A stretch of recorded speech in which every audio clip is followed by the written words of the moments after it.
fans 嘅瘋狂行為查實係屢見不鮮啦。不過喺呢一個中秋節嘅晚會上，竟然有一名男子假借向女朋友示愛上台，突然間向官恩娜強吻。呢件事最後亦都交由警方處理添。中秋節慶祝活動本來就係希望同大家一齊開心過佳節，但係正當 Ella 官恩娜上台同觀眾齊齊玩遊戲嘅時候呢，竟然有一位男觀眾借向心儀對象表白心聲為名，分散大家嘅注意力，繼而走到台上偷吻 Ella 右邊嘅面額。當佢被男 DJ 阻止之際呢，呢名男子繼而用手箍住 Ella 條頸，想繼續強吻 Ella。呢名男子嘅行為真係相當猖狂啊！唔單止令到 Ella 花容失色，甚至連條頸都紅晒啊！真係令到現場嘅 fans 都為之嘩然。佢嘅行為真係令人發指啊！黐線㗎嘛係咪啊？唔係得啦，好啦，好，咦，攞啲咩出嚟？先咧就香口膠先。知你發生咩事啊，哥哥？係。全身。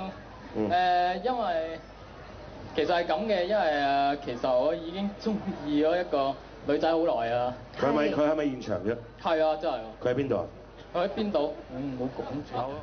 佢笑起嚟又甜啦，又靚啦，跟住所以其實我一開始都唔知點解會中意佢啊。咁你愛唔愛佢啊？你快啲講，我都唔中意，中意啦。中意咪佢喺邊度啊？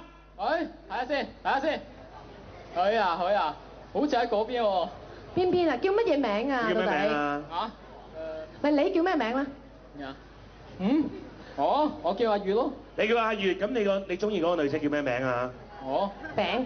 咁講。喂，唔好啊，飛咗佢啊，唔好理佢啊，傻地喎原來。邊度啊？喺度係咪啊？喺度係咪啊？好啦 ，feel 到啦，知道。俾啲掌聲呢個哥哥仔先好唔好啊嚇？鼓勵下佢係啦，後面戴住頂帽嗰個哥哥啊就係啦，冇錯係啊，嗰個實 Q 啊嚇。藍色衫啊！喂！藍色衫啊！喂！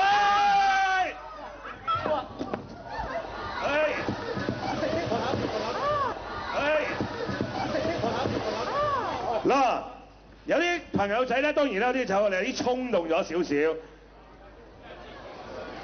唔緊要，冇問題啊，咪啦，冇問題啊，咪啦。嗱，你啲歌迷咧，我覺得因為太過熱情啦，咧，佢哋咧就緊張得滯。好，咁我哋我哋落翻去台面先啦嚇。好，我翻到電嘅，翻嚟轉咗曬㗎啫。好，嗱，唔使驚，我唔會講我唔會識你㗎，係咪先啊？個心入面嘅就已經 OK 㗎啦嚇，其實。I was like, oh my god，I was really scared。然後我一直都在那個台上面，你知道我們做藝人的，在台上面一定每一次都是要最好的表現。我給他嚇到在台上面都哭了，你想我有多scared。現在這樣的風氣真的很不好，我一定要報警去把他抓了。非常之瘋狂啊！第一次見，同埋即係我哋除咗係做司儀之外，仲有今次嘅活動咧，自己都有份去安排咁樣噶嘛。